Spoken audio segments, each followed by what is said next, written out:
Is that video working? Yes, Oh, I yeah. see you. Oh, good. Yeah, making sure. This whole presentation is directed at people who want to make income.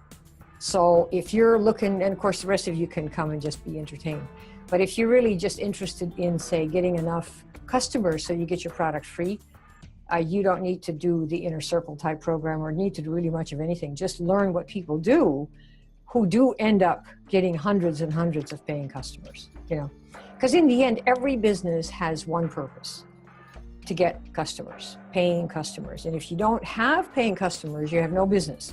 And if you don't have a business, then you go out of business. And if you don't have a business because you went out of business, you have no income other than what you get from wherever you're getting it, your job, which could be very satisfying or not, right? Depends. Or your parents or the government or whoever you're getting it from.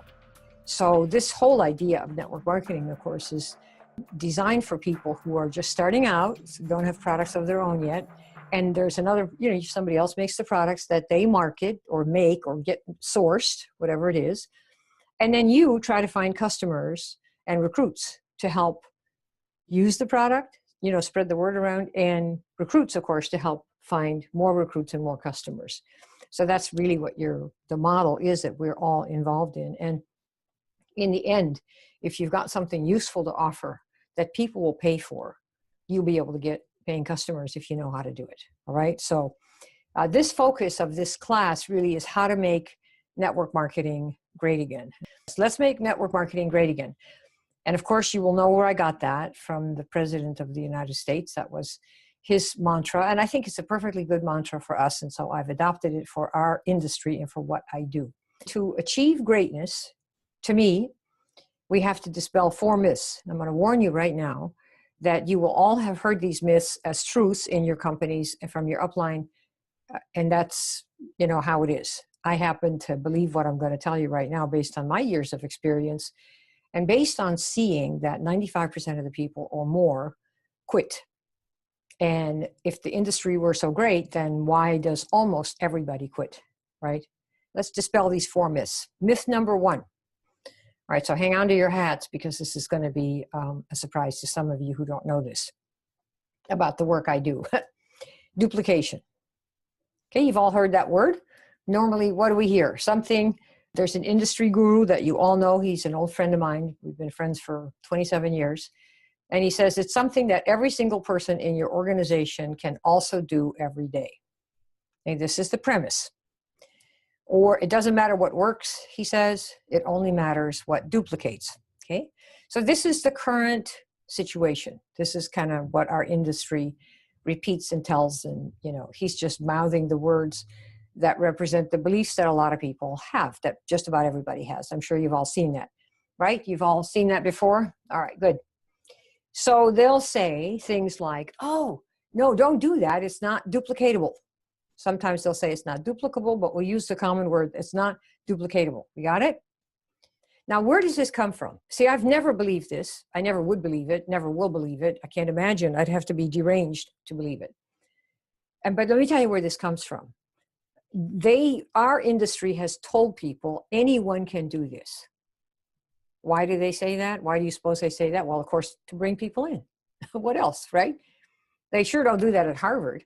Where I went to school, they don't say anyone can get in, anyone can do this. Au contraire, almost nobody can get in. And what's the result of that? Tens of thousands of applications for every student that they accept. Very different situation. That's what you want. You want the Harvard situation. And I'm going to show you how to make what you do Harvard quality, so people come to you instead of running away, okay? So because they like to say anyone can do this in order to bring everybody in, they have this mistaken mantra that you must not do anything that, quote, anyone or everyone cannot also do, right? This is where we are. You all with me so far? So they'll say things like, oh, don't do leads. Leads aren't duplicatable. Or, oh, no, don't do webinars. Don't do Facebook ads. Oh, no, don't do professional office presentations. Cold market? Oh, no, don't do cold market. Don't do funnels. What do you mean funnels? Don't do email marketing. Why? Because, you know, it's not, everyone can't do that. But I'm here to tell you, what if somebody's really good at one of those things, right? What if they're really good at it? Then what are you going to do then? are we going to stifle their knowledge, their greatness, and say, no, don't do that because everybody else can't do it? And is this how we're going to help a person become great? By stifling any creativity or any innovation that they might want to try to do? I mean, it's not like we know anything, or for that matter, that we know anything. Remember, most of the industry is dropping out. Remember that?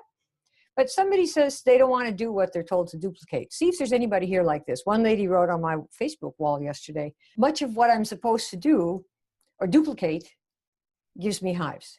Much of what I'm supposed to duplicate gives me the hives. That's what she said. Okay. The next one, I don't want to say those things to my friends. So she doesn't want to say what she's been told to say, which is, how great the product is and you're going to love it and do me a favor and, blah, blah. So I don't say anything at all. How many of you have had that happen where you don't like what you're told to say, you don't know really what else to say, and because you can't think of anything to say, you stop talking altogether? Has anybody had that happen where you're pretty much really effectively sitting out on the sidelines, right? All right, so this is a common problem when you force people to do stuff.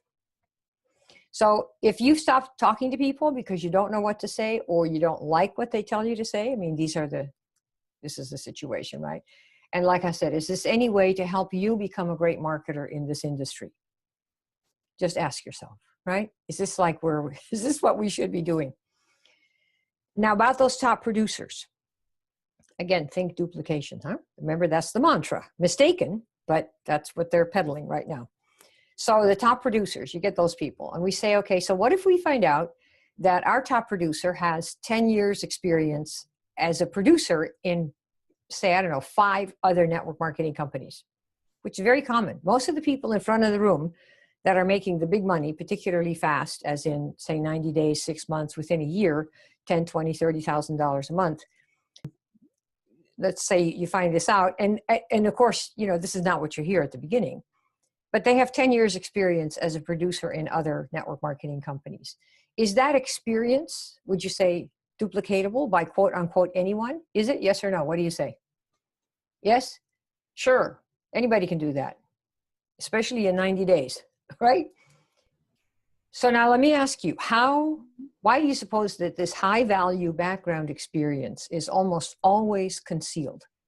Why do you think that is? What is that? Why do they conceal this? What do we hear from the stage? You think about this. What do we hear from the stage when the big earners come on? I mean, I've got videos. Oh, he was a waiter. Oh, this was a former bookstore clerk. And look at him making $100 grand a month. Oh no, this was a tuna boat fisherman, or she was a cleaning lady, or this is a high school dropout. That's what we hear. Isn't that right? And then of course what they do is they forget to tell you, yeah, that was 10 years ago, not last month. See? And that's the part that they leave out. And so again, is this any way to make the industry great again? To lead you to believe that all these people, and of course they hold up the lowest socioeconomic status jobs, stock boys, clerks, jobs that require basically very low skill level, which is why they pay nothing. Why do you think a stock clerk, you were a farmer, that probably took a lot more work than being a stock boy or a clerk or a waiter. So again, if you do these kinds of things, is this a way to make the industry great and the people in it great and to aspire to greatness? Or are we just kind of hiding that there was a path and we just kind of pretend it's easy and any nitwit can do this? And I think, ask yourself, could this be this duplication thing? Could it be where you say, don't do anything everybody else can't do, right? That's an average person. The average person makes almost nothing in network marketing. They make basically almost nothing, if anything at all. So duplication really encourages everybody to aspire to average. Do you see the point? Why this is, you ask yourself, well, really, is that what we want? Does it discourage our desire for individual innovation and possible greatness? And how can an industry be great if we hold all the people down? Say, no, don't do that, because, right? But you see, if you crap out after 3 times, well then, because you thought you're supposed to duplicate what somebody said, and therefore you must be something wrong with you. You see, this is why this concept is so extremely self-esteem busting. I mean, this whole idea that you should duplicate somebody else, what they do, and limit yourself to what everybody can do is a self-esteem buster. That's what it is. Don't allow that, anybody to do that to you. Just throw it off and do your own thing. You're better off falling and failing on your own than doing something that you don't even like, and for sure, join 95% of the people who drop out. Are you with me? Have we got it? Myth number 2. Okay, can anybody guess what myth number 2 is going to be? The rest of these are really short. Any guesses? Yeah, we all buy into it because it sounds reasonable. And then you start doing it and you go, well, I could try this, but they said don't do it, so I won't do that. I'll just stay the way I am. And a lot of people who say that are women. I'm one, so I will speak for us all, And what is this about? Well, we're not too sure. We haven't had a lot of business experience. We haven't really tried it. And all the boys at the front of the room, they're the providers, right? Men have been the providers, for couple of centuries. So that's still part of the culture, right? And they're fondling their gold belt buckles in front of the room and saying, you got to duplicate this, right? So we're a little hesitant to do something different. But I'm here to tell you, screw everything. Don't pay attention to anything, including me. Try something different. If it calls to you, go on and do it, okay? All right, myth number 2. Let's see who's got it. Everybody wants it. That's one of those is coming. This is number 2, easy. How many of you have heard this? It's easy, anyone can do it. Who's heard this? All right, good. I have just one question for this. Are you ready for this question? Yeah, duh, totally. One question. Are you ready? Look closely. Has it been easy for you to get paying customers or recruits? Yes or no? Okay. Has it been easy? Yes or no? All right. Does doing easy stuff, do you think that helps make somebody great? Yes or no? Does doing easy stuff make you great? Nope. Does easy sound like the description of a great industry to you? I think about this. And we're out here repeating this nonsense. Some of you are. I just ask, is that really? This is it? So I rest my case about this. All right. And I just want to request, no matter what you do here, please, would you stop passing on? It's easy. Do you agree that you will stop passing this on? And some person who's a smart aleck is going to go, oh yeah, no, it's simple. As if that adds anything to the conversation. It has never been easy or simple or uncomplicated or any of these words that are really meaningless to get a paying customer. That's why so few people are entrepreneurs. Why do you think the whole world has jobs? It's a lot easier just to show up and take the political crap than it is to go out and get your own customers. If you knew how to get paying customers, you would not need anybody. Do you know this? You would need no one. All right. So will you stop passing this on? You agree? Really, don't ever say it's bull. All right, number 3. Hey, do you like my art? Here we go. Number 3. Any guesses? Any guesses? All right, let's just kill the everyone. Okay, this is the everyone myth, right? And we know about the everyone myth, don't we? Everyone will want this. Who has heard that? I want to be sure that you all have heard that. So we're not, so you know what's going to come here. The party line, really. I'll tell you what. So do they? Do they all want it? And you've just been screwing up royally, so you ought to quit with your tail between your legs? Is that what's going on? All right, so let me show you.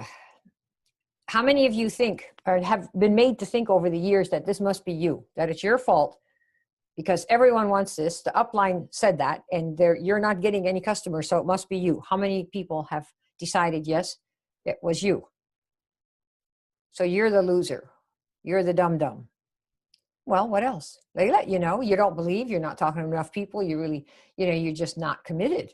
Isn't that what you hear? I mean, talk about another self-esteem buster. Okay, so here is the culprit. You want to see who the culprit is? Are you ready? $100. Nobody will guess who the culprit is. Any guesses? All right, let's do the culprit. Here is the culprit. Are you ready? And I'm going to show you what this is right here. Every product line has low-end to high-end customers and low-end to high-end products and services. So I should restate that. Every product or service has low-end to high-end. Okay, doesn't matter what it is. So let's take skincare. Let's say you're in a skincare company and you're wondering how come everybody says it's too expensive and it must be you and blah, blah, blah. You ready? So let's say these are products of major multi-million-dollar companies. Okay, so these are not some dingbat companies. Pond's has cream for $6. That's what it is. Another company, Clinique, I'm sure many of you know what that one is. Their typical product mix is about $45. Everybody has a little higher and lower, but I'm talking about these are brands that kind of fall into these categories. And then we have Shiseido and like La Prairie, and you can fill them in, but that's their average little package is close to $100. And then we have La Mer, and this is a really high-end product. This bottle, this jar for $465 is actually one of their cheaper ones. They have products that are $2,400 per jar. I know they used to sell them at the Golden Door where I used to go quite a bit. So, that's kind of the story. So let me ask you something. So you, let's say, are marketing one of the skincare lines, right? We got like 5 or 6 pretty big skincare companies, and your product's about $100 a month, $85, $100, okay? And so you, knowing nothing about your audience, because of course they've said everyone wants this, right? And how would you know anything else, right? You just got to learn. Here they are. They're supposed to know everything. Everybody wants this. Great. That sounds good. So of course I'm going to sign up. Everybody wants it. Are you crazy? So you've got this $95 product, $85 product. And so you start making your calls, right? Call all the warm market, tell them how great it is, make them do you a favor and try it and test it, blah, blah, blah. So let's say your Aunt Lulu says, okay, I'll try the product. And you give her a sample or whatever you do. And a week later, you call up, all excited. And did she love it? Did she love it? Yes, yes. The product's really nice. And she got some good results. And so, okay, great. So you want to get it and like that. And she says, no, honey, not really. And you go, well, why not? I mean, it worked, right? It did it. So, and she said, well, honey, it's really too expensive. But it does all this stuff, and it has, hoo-ha in it, and ha-hoo in it, and it has Dr. Dingaling who says this about it, and Dr. Doo-ha who says this and that about it. And she says it's really too expensive, even though, it was nice. And so who was the culprit? If you were to have known this, you didn't, of course, because they tell you everyone's going to want this, but she, in fact, is a Pond's user. She's happy with her $6 jar of Pond's every month. So who was the culprit? Was it you? Is it your fault that she didn't buy?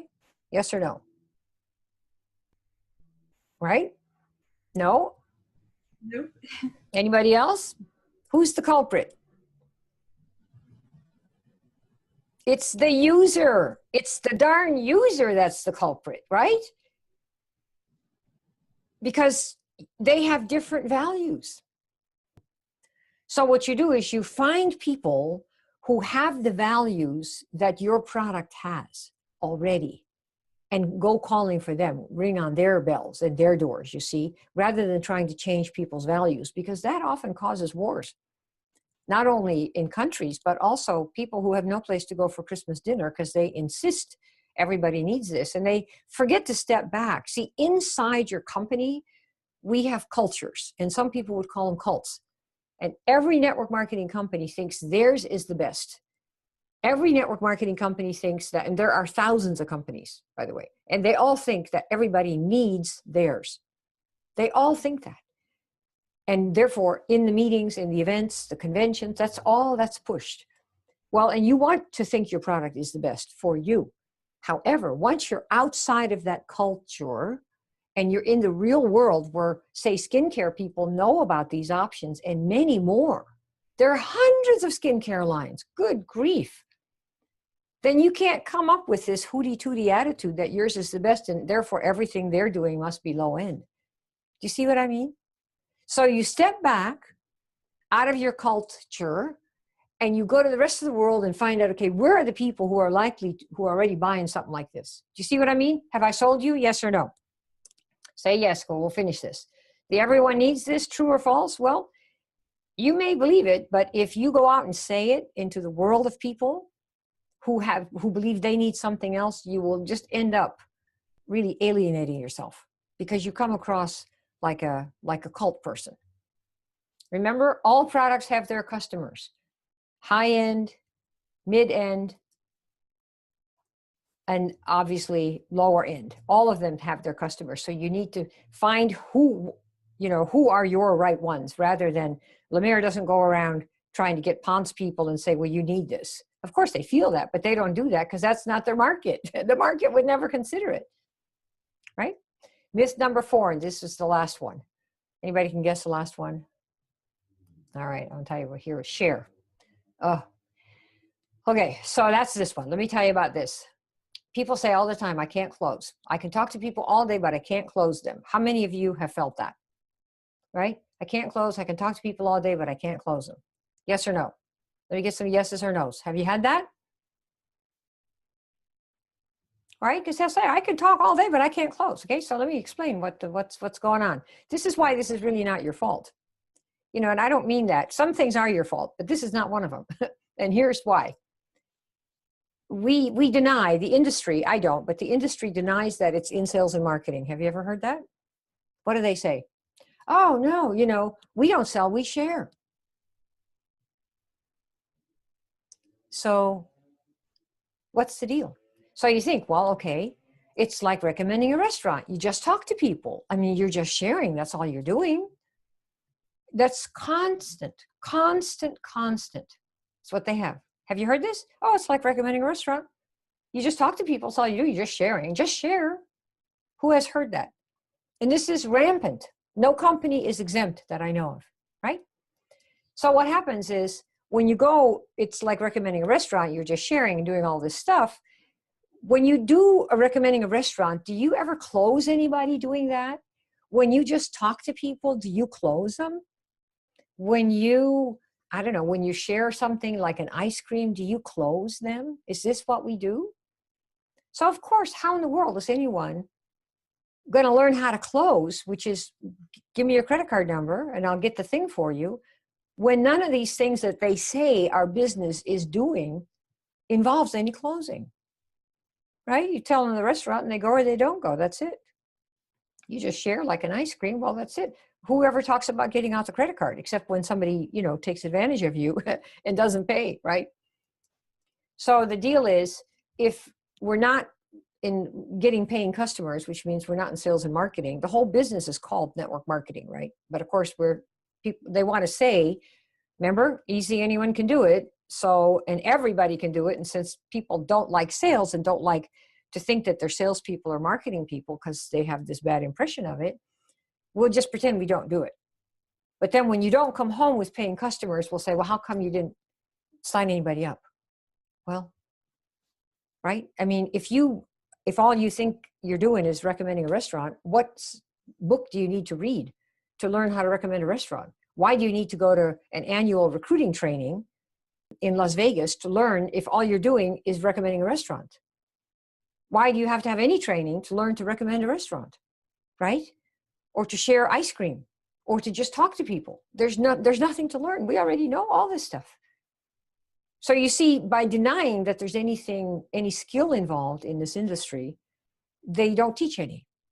And so everybody runs around without a single skill in the world on how to get a paying customer. And without that, you have no business. And without the business, you close, you quit.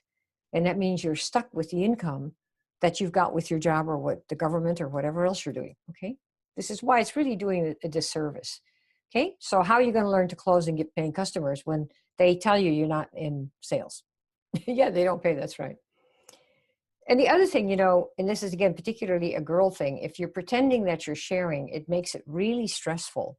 at the end of the lunch or the coffee when you finally have to ask somebody for a credit card. Because you say, well, I lost all this weight and you're getting together, right? So let's get together at Starbucks or lunch for, I don't know, some college student friend of yours or something. And you tell her all about how you've lost all this weight. And she says, where do you get the product? Where do you get it? Because, of course, they don't tell you to reveal that in the beginning, which you should. And you say, oh, I sell it. And what happens to the other person? They think right away, oh, so that's why you were gushing all over the product, because you're selling it. So how do I get it? Well, I have some in my purse, or here's the catalog, or, go online and be sure to use my code. And what have you done? You've kind of wrecked it a little bit, right? It's kind of awkward. It's a little bit icky.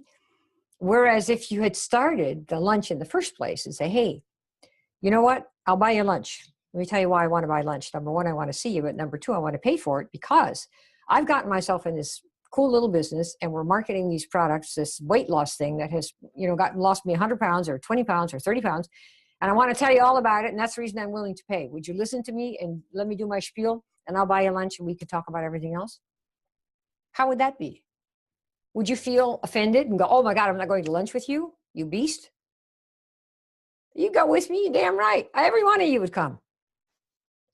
And so you've just done the thing, right? And then we said, well, because tell me about this thing. I want to see all about it, blah, blah, blah. And give me your pitch. And you tell them the pitch and she might say yes or no. But who cares?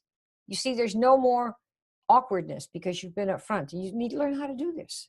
And if there's, if they just tell you you're sharing, then you're not going to do any of that. That's right. Makes it very stressful. So if somebody says, so what do you do? How about we get paying customers? Would that work for you guys? How many of you could actually mouth those words? Yeah, we get paying customers in our business. That's what we do. Lots of ways to get those customers. Can we say this?